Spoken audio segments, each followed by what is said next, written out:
a leaf.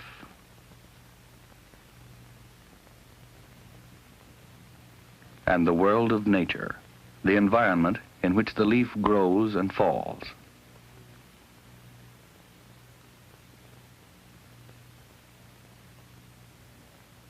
A smooth steel ball. And the world of science, its environment, the laboratory.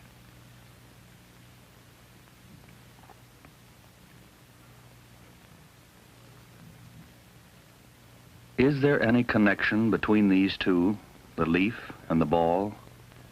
Does the world of the laboratory help explain the world of nature? Or is there a conflict between nature and the laboratory?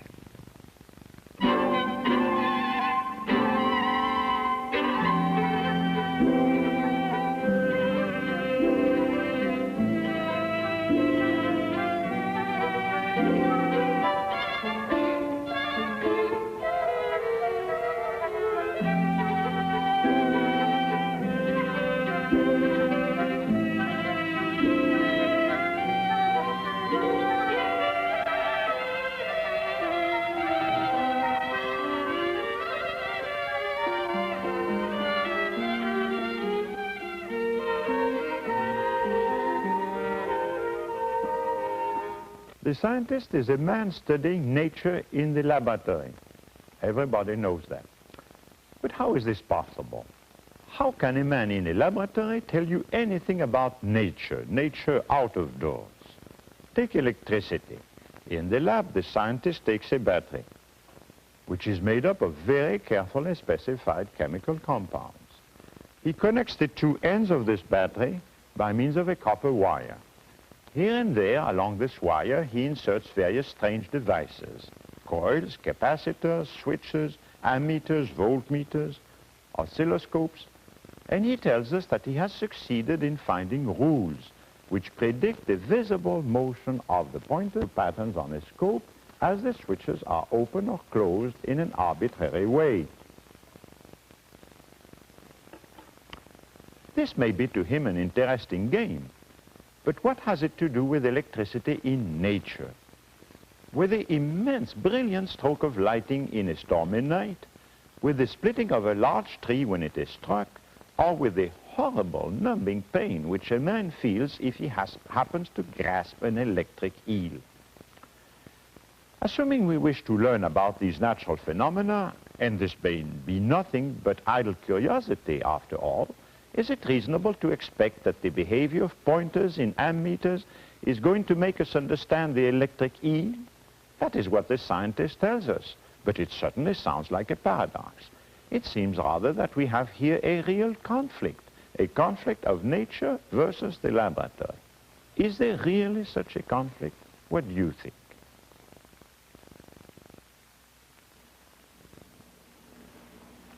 That sounds like a serious problem.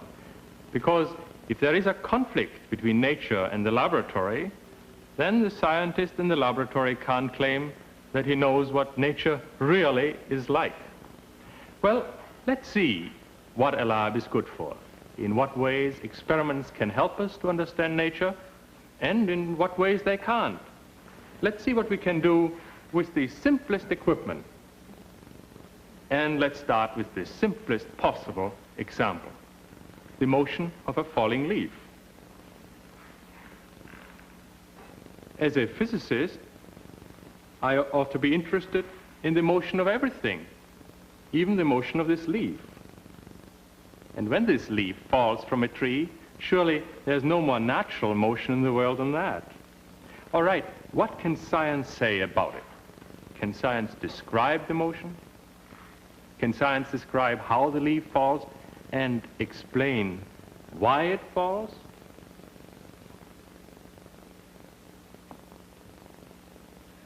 First of all, quite without science, your eyes tell you a lot about the motion. It is very tricky. It twists, it turns, it goes down in a very irregular way. To tell the truth, this apparently simple case is so tough that I can't describe it in any simple fashion. And even if I could describe the fall of one leaf, what good would it do? It never does the same thing twice. I can't reproduce its motion. And this is very typical. Nature left to herself is so generous, so diverse, that nothing ever seems to happen quite the same way twice. Well, can I learn anything at all about its motion then? I'm afraid not. Not if I just keep watching the fall of leaves in nature out of doors. So what I'm going to do now is typical in science. I go one step away from nature. I go away from the event that first caught my eye and attention, and instead of observing the fall of a leaf, I abandon it for the time being, and I look instead at the fall of some object which does seem to fall the same way every time. A pebble. It goes in a much more reasonable, straightforward way. Moreover, it seems to hit the same spot every time. But there's a new difficulty here. It goes too fast. You can repeat the motion perhaps, but you still can't describe it in detail. You can't answer that first question, how does it fall? So perhaps I'm at another dead end. Well, not really, because this is just where the laboratory comes in. If some event moves too quickly, you can slow it down in the laboratory, and if the motion is too slow, you can speed it up. Now, this study of motion is basic to physics. The problem of motion had to be solved before physics could get properly started. And that was precisely the main point of the work of Galileo, the father of the physics of today. Galileo solved this problem of motion, of how bodies fall, around the year 1600. He saw, as you have seen, that freely falling objects, like stones, went too fast to permit good study. And so he looked around for a way of slowing them down, a way of diluting the pull of gravity, you might say. And he found this method by going still further away from our original problem, from the problem of freely falling ordinary everyday objects. In the laboratory, so to speak, he turned his attention to the way a metal ball rolls down an inclined plane. He took a straight wooden board, made a shallow groove in it, polished as smooth as possible, and, as he tells us, he let a very round, hard ball of the hardest bronze roll down the incline.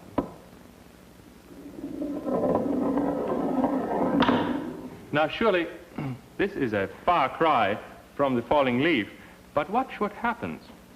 First of all, it goes slowly enough for us to see that the ball gains speed steadily. Now, how steadily? How can we time the motion so as to examine in detail its features? We could perhaps use a watch. Galileo had to use his pulse speed.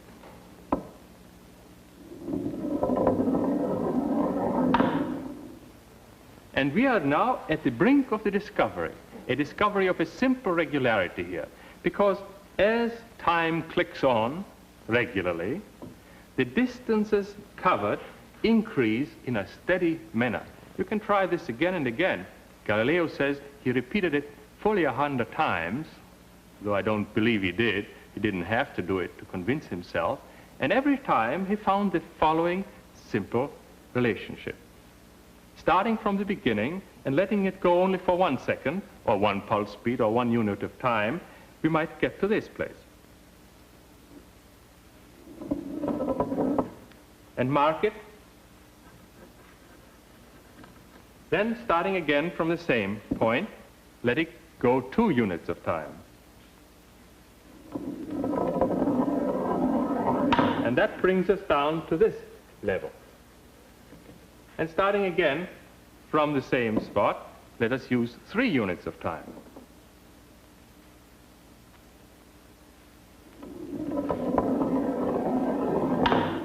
In 3 units of time, we cover the whole length. So what? What has this proved? Well, behind the appearance, behind what you've just seen, Galileo found a wonderfully simple mathematical law governing this rolling ball. Here is what I mean.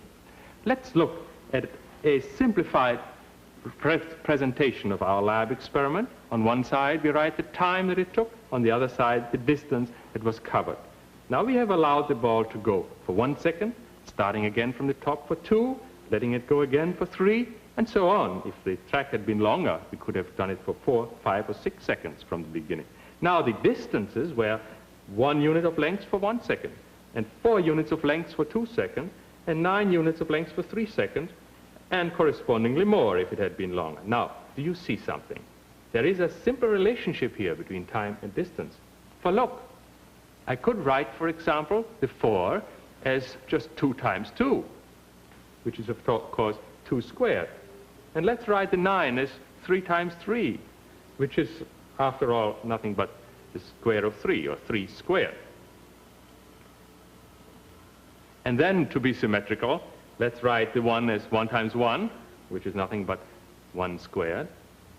And so you see all the numbers on the left are the square of the corresponding values on the right. And if it had been a 10-second interval for a long track, we would have gotten 100 units of distance, because 10 times 10, or 10 squared, is 100. And so, to summarize, if the distance was 4, the time taken was 2. If distance was 9, the time taken was 3. For 100 times the distance, the time would be 10. And so, you see, 4 is 2 square, 9 is 3 square, 100 is 10 square. In general, distance increased as the square of the time. Here is our law. For this rolling ball, the distance covered increased as the square of the time. We have discovered a law governing the motion of this ball, this particular metal ball, on this particular board, set at this particular angle.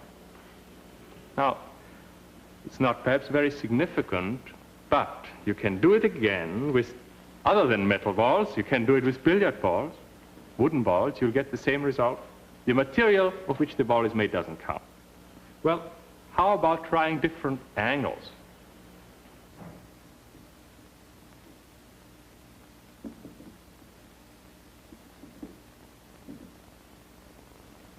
If we make the measurements again, rolling the same ball down this inclined plane, which is now at a larger angle, we would find, if we do it in detail, that the same law holds. The distance, once more, the distance covered increases with the square of the time needed. The only difference is that now it all happens much faster. And this was Galileo's conclusion.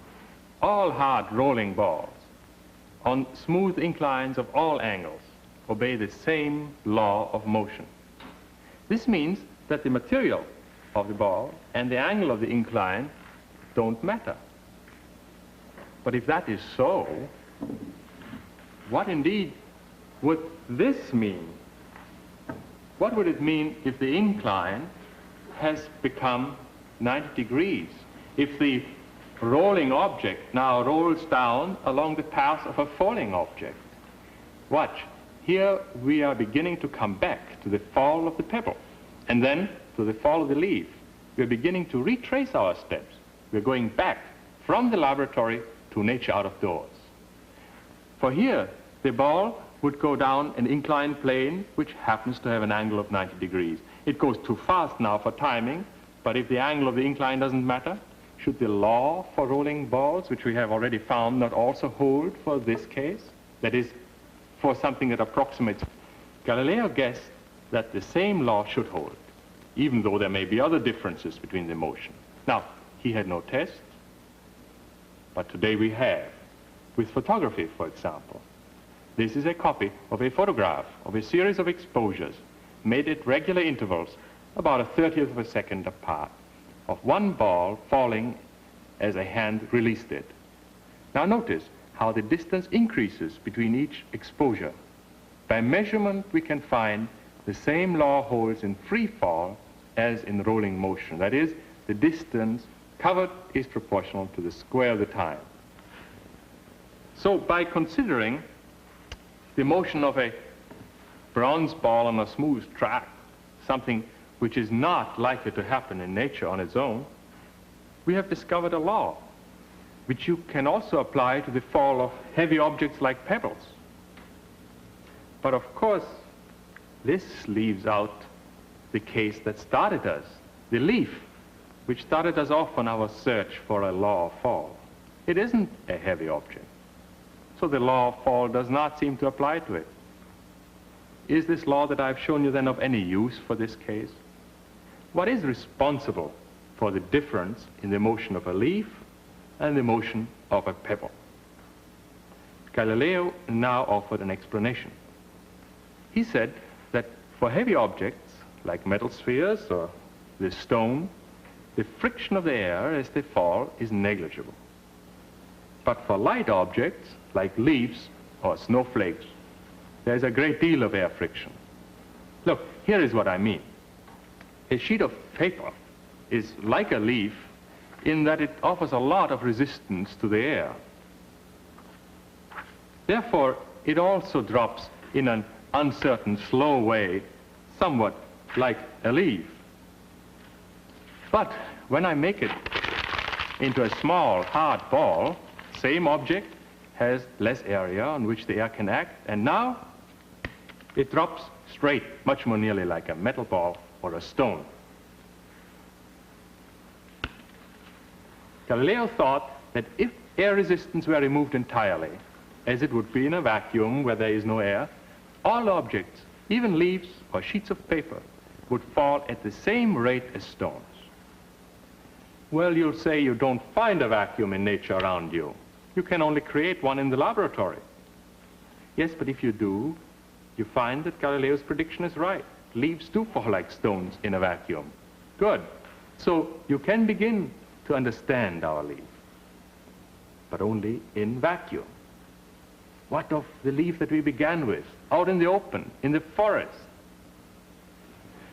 You might begin to study how the effect of air resistance changes the law of free fall, the effect of the law of free fall. But to be truthful, this is a very tough subject still. There are too many things going on. The fall, the trembling of the leaf, air friction, turbulence, currents of air, all sorts of influences upon the fall of an individual leaf. And trying to figure out the motion of this would become a bit like trying to predict where a ball will land each time a roulette wheel stops. And so we discover that we can't take that last step on the road back from the laboratory to nature. Well then, what have we gained? What have we gained by this trip to the artificial world of the lab, the idealization and abstraction?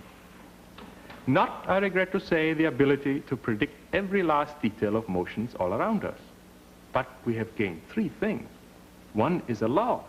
Two, we have an ability now to bring some sort of order into what we see around us. And three, we have an amazing sequence of rewards. The law, of course, is that of motion under the influence of gravity. Distance moved is proportional to the square of the time. The second point, the second gain of this trip to the laboratory is that now you have confidence that even the difficult motions of light objects like feathers, snowflakes, come all under the heading of one law. Although, at the same time, the simplicity is obscured, because other laws also show up and get into the act in the movement of these objects, such as air friction. Here in the lab, in other words, you can see through the complexity of superficial experiences. You can, as it were, look with X-ray eyes to the underlying working of the most important things. This is how science discovers unity and simplicity in an otherwise chaotic world of individual impressions all around us. And now the third gain, that amazing sequence of rewards. Once Galileo had answered the question, how bodies move when they fall, the stage was set for a surprising chain reaction of developments. The stage was set for the work of Newton, born in the very year that Galileo died. While Galileo had answered how bodies move, Newton now answered why they move. And this is part of the power of science, that you can first ask and answer the question how, and then the question why. His was the great discovery, Newton's was the great discovery of universal gravitation. He showed that the same force which pulls on the leaf as it falls also pulls on the moon. And further, that the same kind of force holds together the whole solar system. And further still, that this force is the explanation of all the motions of the planets in that system. But the chain of consequences goes on. Newton's explanation of all the grandiose celestial movements by a mere mechanical force like that which acts on a leaf impressed his contemporaries and his followers, and impressed them so deeply that it influenced every field of thought, from science to philosophy to political theory. Because here was an amazing, a memorable demonstration of the power of thought. Moreover, the laws of motion not only explain the motion of natural objects, like pebbles and planets, but they were essential to the design of any moving mechanism more complex than, say, a wagon, whether these mechanisms were like your watch or a gigantic steam engine.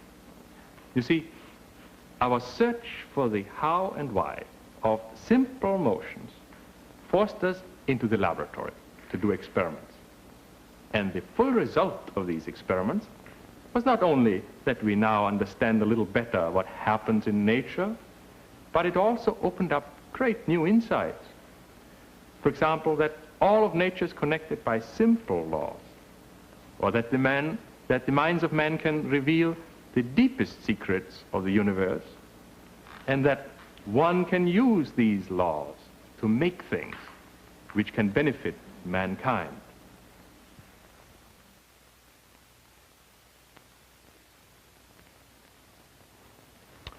You remember, we began our discussion by noticing an obvious paradox. The scientist locking himself up in a laboratory in order to study nature. Actually, there can be no conflict between nature and the laboratory. We are immersed in nature when we are indoors as well as out of doors. It is the same nature in which a leaf falls and the ball rolls down the groove. True, out of doors the fall of the leaves is completely irregular, while in the laboratory events repeat themselves. But it is precisely the regularity of the artificial laboratory experiments which has been exploited by practical-minded scientists and engineers. For instance, Galileo was the first to study the oscillations of a pendulum. A great Dutch scientist, Huygens, whose work is intermediate between Galileo's and Newton's, thereupon constructed the first reliable pendulum clock. Here's another example.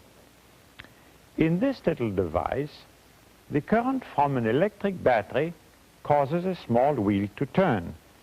The current enters here and goes out there, and the minute the current begins to flow, then this wheel starts turning. By means of several similar devices, Michael Faraday, in the 1820s and 30s, discovered and illustrated the laws which connect electricity and mechanical force. So now we build huge electric generators and electric motors, which work with perfect regularity because they are nothing but Faraday's laboratory models magnified 1,000 times. Similarly, here is a model of the instrument which Rutherford, an English physicist, in 1920 accomplished the first transmutation of elements, the dream of the Renaissance alchemist. This opened the field of nuclear chemistry.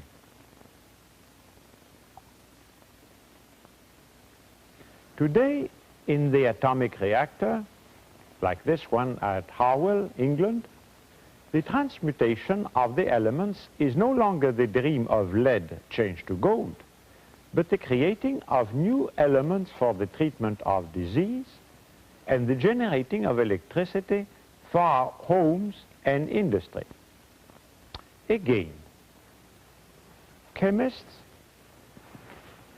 use a small but intricate glass instrument like this one whenever they need to concentrate a mixture of liquids, say water and ether or water and alcohol. This little gadget, magnified several hundred times, has become the fractionating tower of our modern oil refineries.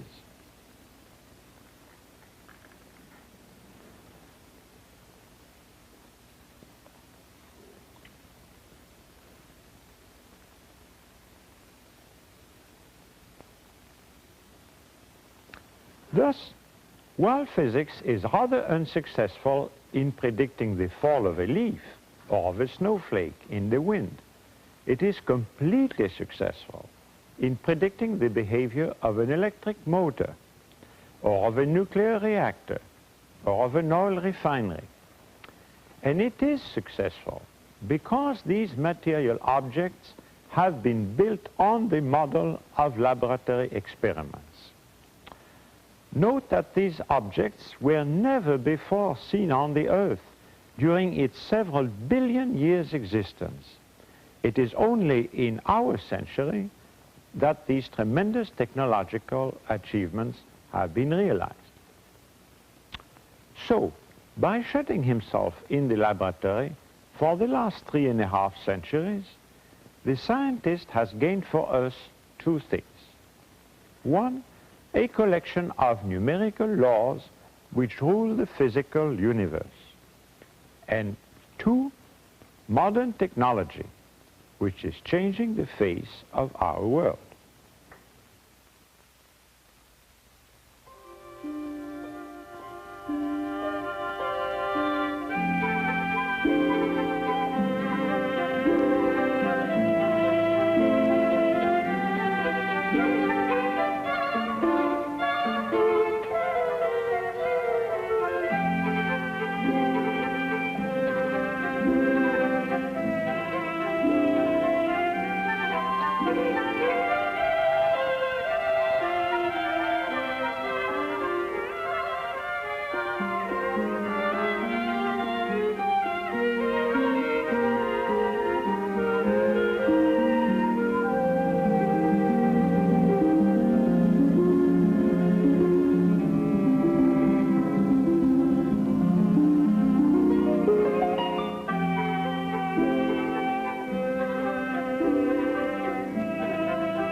This is National Educational Television.